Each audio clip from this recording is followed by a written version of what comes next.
our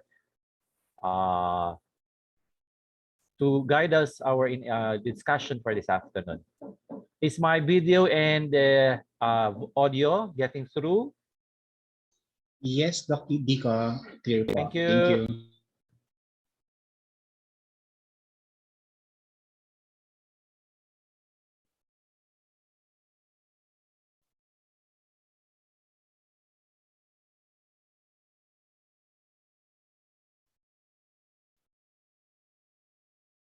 Okay, so again, I am Dr. Querobin Dycoco. You can call me Kevin for short. I am the program chair of the College of Veterinary Medicine program, and of course of the Salle Araneta University. And today I am here with you to give you some insights. I know you are at the stage of choosing your career and choosing your profession in the near future. And this is one of the activities that is very important at your stage to give you some guide para pumili kayo ng gusto nyo maging course sa college. I know, I think some of you who are now here are gearing towards the profession of veterinary medicine. So in the previous video, you have there, of course, some of the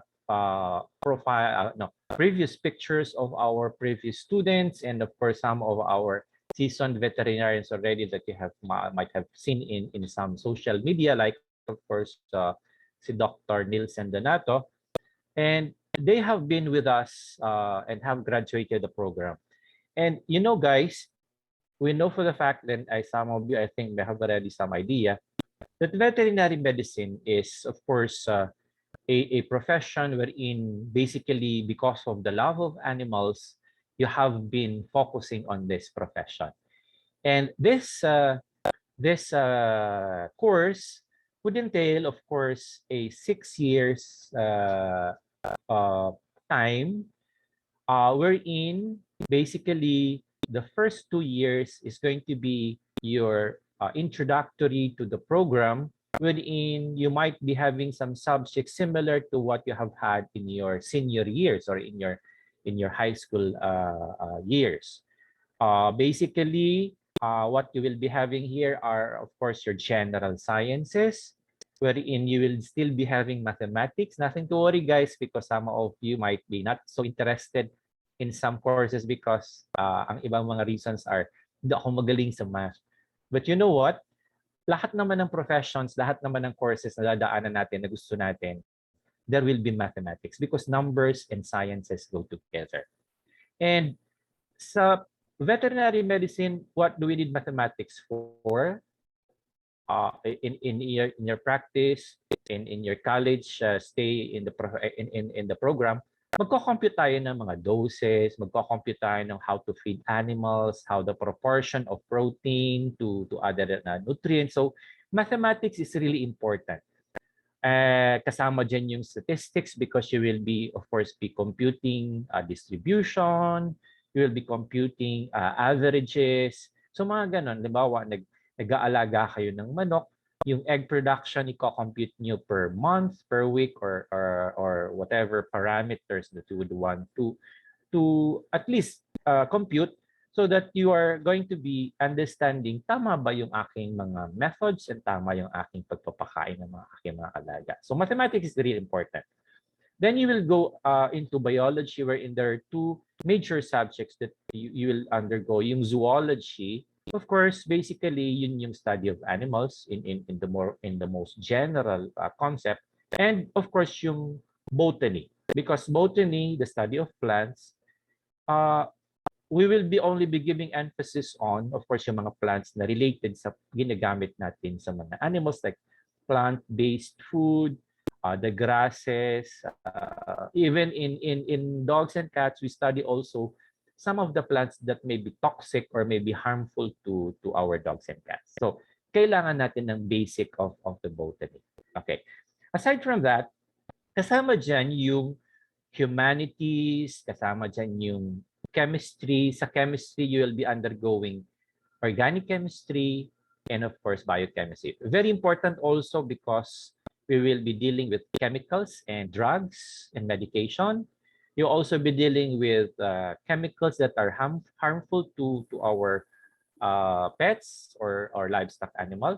And of course, chemicals that are, of course, needed for nutrition and for yung mga medications nga para mapagaling natin ang ating mga animals. And of course, kasama na dyan yung physics because physics would entail, of course, understanding yung ating mga physical forces like the temperature, yung movement ng animal, yung kinetics na niya na is affected by some of the physical forces. Now, most importantly, of course, or equally important rather, is yung language skills natin.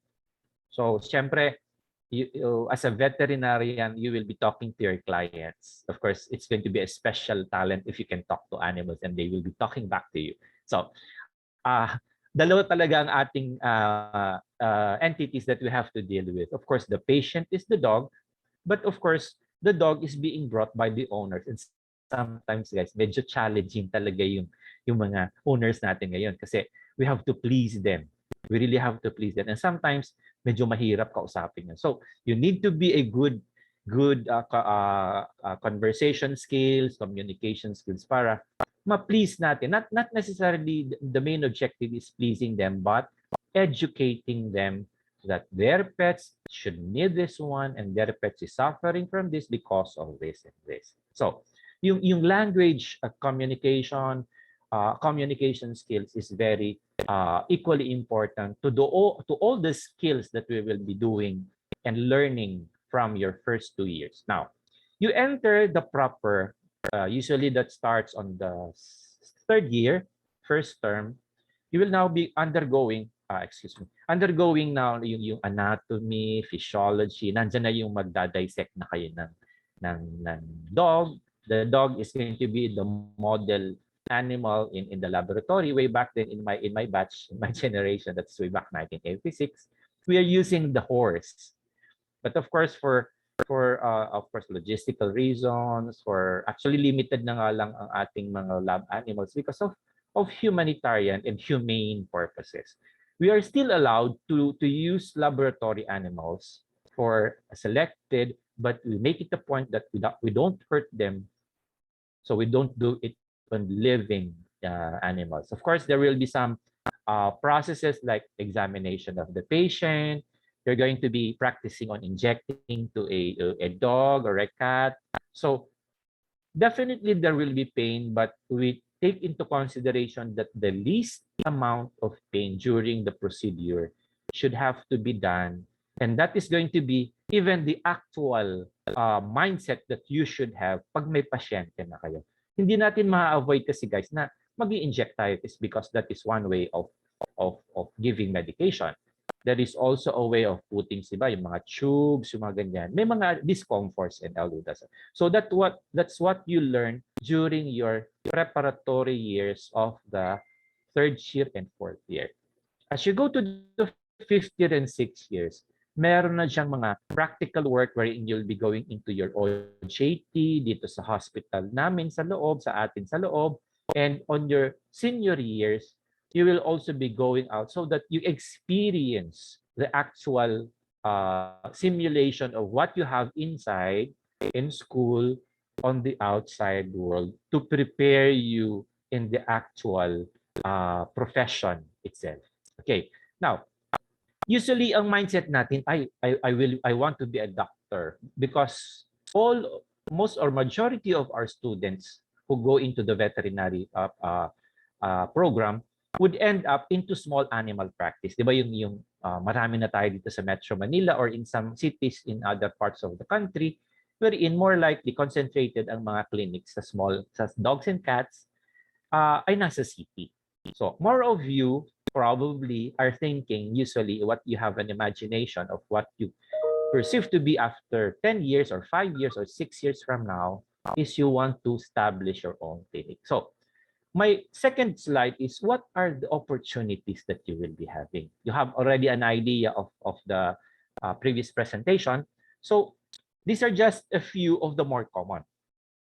One, yung tinatawag nating private or corporate clinical practice. Kasama dyan yung small animal clinic, wherein it will be a catering for dogs and cats. And even as of now, di ba, in my time, dogs and cats lang yan, guys, kaya tinawag na small animal. But nowadays, it turned out to be nagkaroon ng evolution, uh, small animal or companion animals. And I don't know if some of you are nag-aalaga na ng iguana, ng snake, or whatever exotics. Kasama yan dyan usually sa small animal practice. But when you say companion animals, kasama actually dyan yung horse, because way back then horses are used for livestock animals, but nowadays it's more relegated now to for leisure, di ba? Yung jumping, equitation, aside from of course yung race horses. So it now would be lodged into yung tinatawag nating uh, uh, companion animals. So whether you are doing it privately because you own your practice, or most of the time yung aming mga graduates na medyo nakapag-establish na, sila yung nagbibigay ng employment sa ating mga newly grads if they would want to start into the practice of clinical practice, private clinical practice.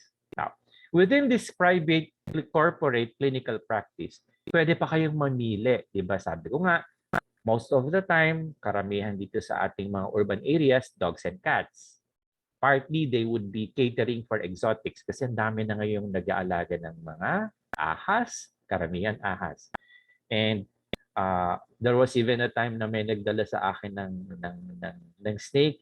My God, I really have a phobia on snakes. So I have to refer it to somebody who is really an expert on those. Tapos may magdadala sa inyo ng tarantula. My God, hindi ako talaga ngayon zero ako doon because I haven't had that one in my during the time that I was in school. But nowadays, because evolve ang mga pets, but I hope we're not taking in endangered species, yung mga harmful species na mag-harm ng mga species natin dito sa indigenous species natin sa Philippines. Sana wag tayong may limitations yun guys. Okay. So anyway, the practice could be into equine or horses. You can go into swine, di ba? Yung mga piggery natin kailangan ng veterinarian noon kasi to ensure the safety and health of the pigs that is also safe for human consumption.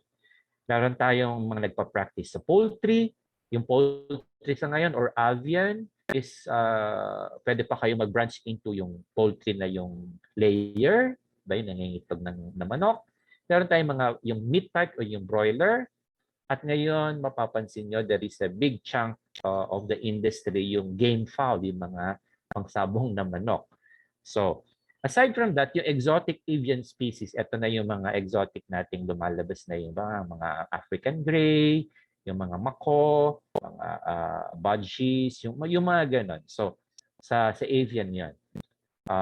And of course, yung zoo animal natin, which is also a good area to practice. Of course, we only have the Manila Zoo, limited collections by private owners. So, nag-hire sila ng mga veteran. So, guys, wherever where animals is, whether it is live or dead, for human consumption, there is a need for a veterinarian. So, ang dami nating job opportunities right after, or we will be having a good opportunity after graduation. Now, second is I belong to the teaching profession. Way back in my graduation, I really don't have an idea that I'll be end up teaching. But I am now on my 37, 38 years. Ang ano naman dyan, guys, if you're enjoying what you're doing, you will be sticking to your the love of the profession. Okay. Into teaching, there is the possibility that you will also be into research, but not necessarily limited to school or universities. There are researches that are being done in drug companies for drug testing. Usually, unfortunately, although it's still allowed, but of course of a limited and regulated use, may mga laboratory animals tayo na tinetest yung, di ba, yung vaccine, tinetest yung cosmetics, di ba, may mga nag-animal rights group na sinasabi na I won't use that lipstick because that uses this animal for testing. So may mga options naman na pwedeng magamit, Fred. Marami na tayo ngayon mga scientific way. Okay. So sa research, if there is a veterinary, if there are animals being used, if there are animals in the lab facilities, there will have to be a veterinarian in there. Okay? Now, itong pangatlo at pang-apat, yung regulatory medicine and public health medicine. These are the veterinarian that you see, diba, sa airport. Diba, quarantine ngayon ang napakauso sa COVID, naka-quarantine tayo. The word quarantine means this is a process by which we try to prevent the spread of diseases. Now, why are they positioned into entry points of the country? Like for example, seaports, yung mga inaangkat nating mga live animals, like for example, we import beef cattle, nakakatayin dito sa atin sa Philippines, there has to be a veterinarian that checks the inbound animals.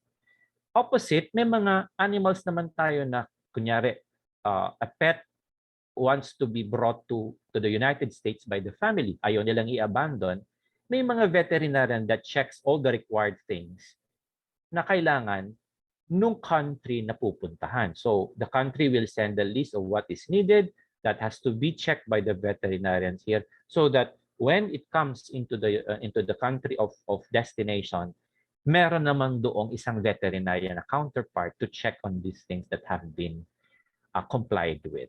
Okay, yan yung mga tinatawag nating regulatory medicine. You have seen also veterinarians in supermarkets na nagre-raid, di ba, yung mga illegally slaughtered na hindi dumaan sa legitimate slaughterhouses na hindi tinataka na safe for food consumption.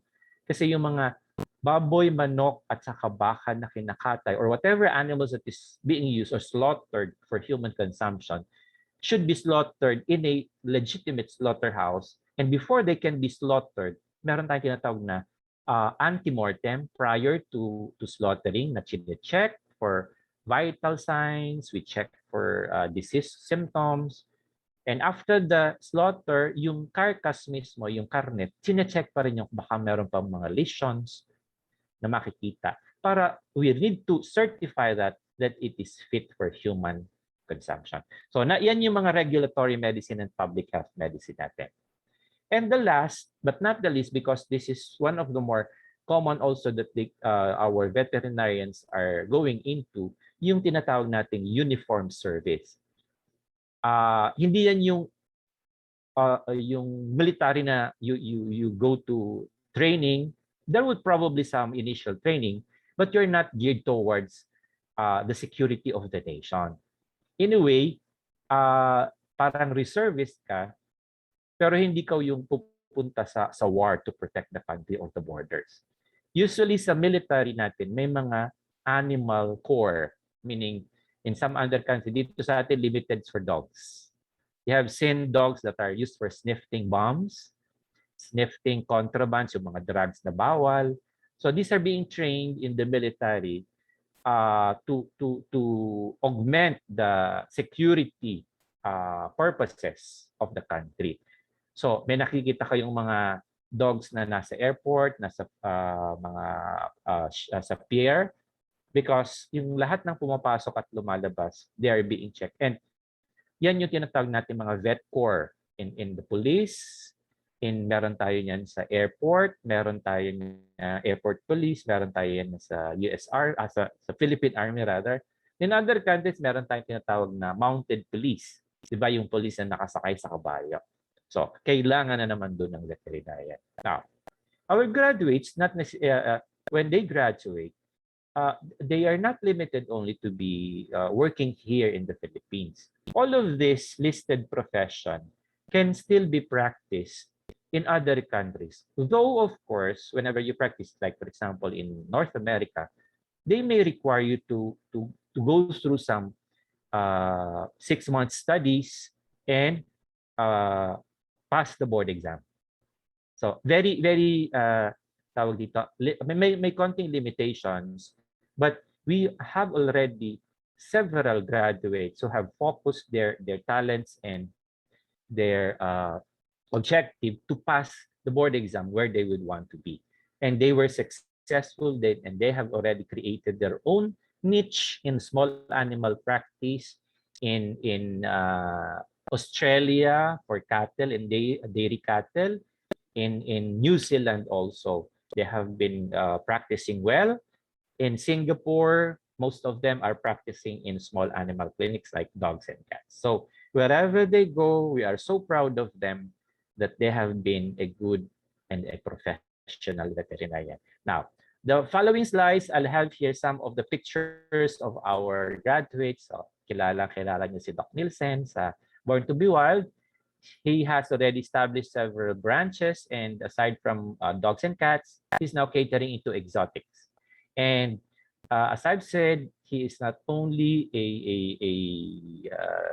a veterinarian at par, but also an entrepreneur who have already given our graduates also the chance of practicing. And later on, of course, gano'n naman talaga ang ano, hindi naman stepping stone lang si Doc Nielsen, but he makes sure that whenever the person or the veterinarian has already honed the skills at kaya nang mag-isa, usually in an area like, for example, in the city where he lives, binibigyan na siya ng franchise to use the name so that he can be able to establish. So, job giver na siya at ano na yan, payback na, sumusunod na yung mga nag-establish na. That is again where opportunities for new graduates to start in practicing the profession.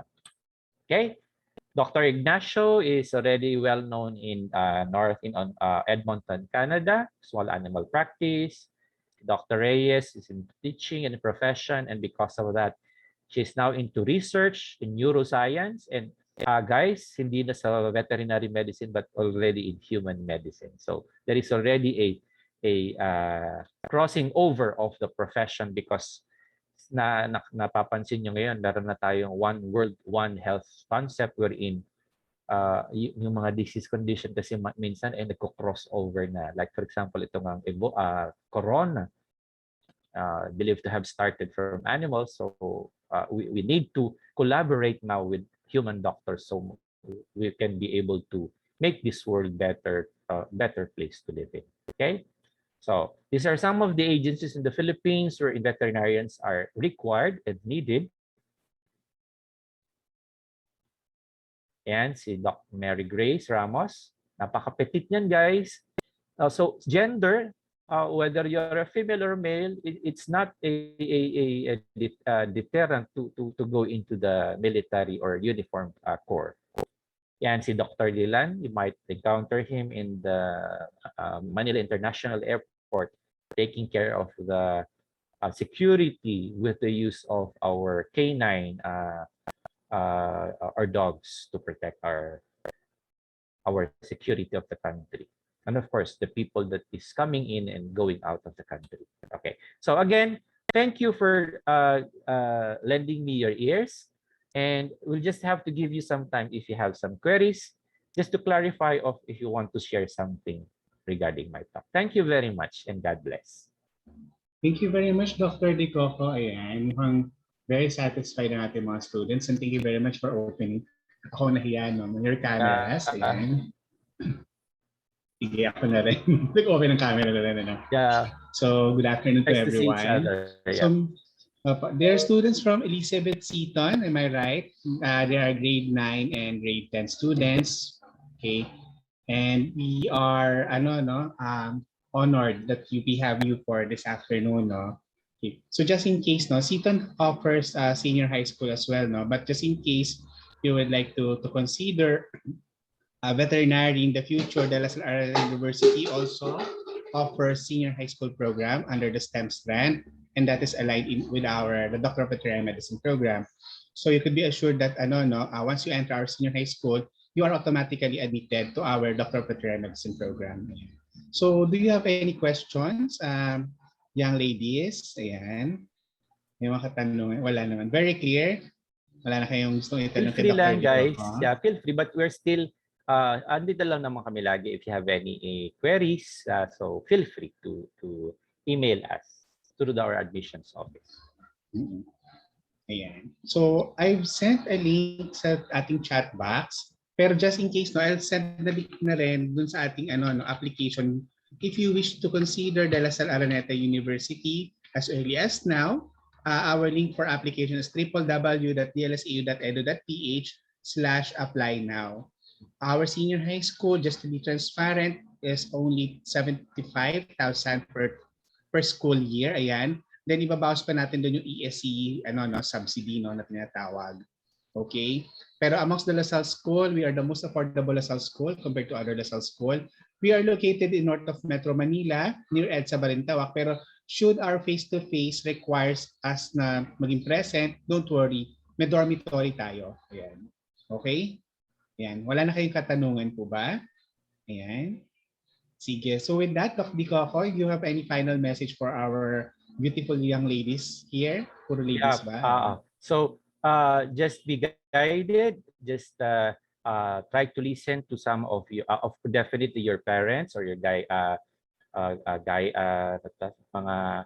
mga adults na kasama nyo, kung sino man na nag-a-advise sa inyo. But hopefully, if it's still your call, okay? Kasi minsan, siyempre, there are still some factors, but I hope and pray, and I know some of you or most of you are in a better position to go to a college degree that you want. But nonetheless, guys, you need to be guided with some of the wisdom of some people. So God bless, at I hope to see you sometime in our campus. Thank you very much.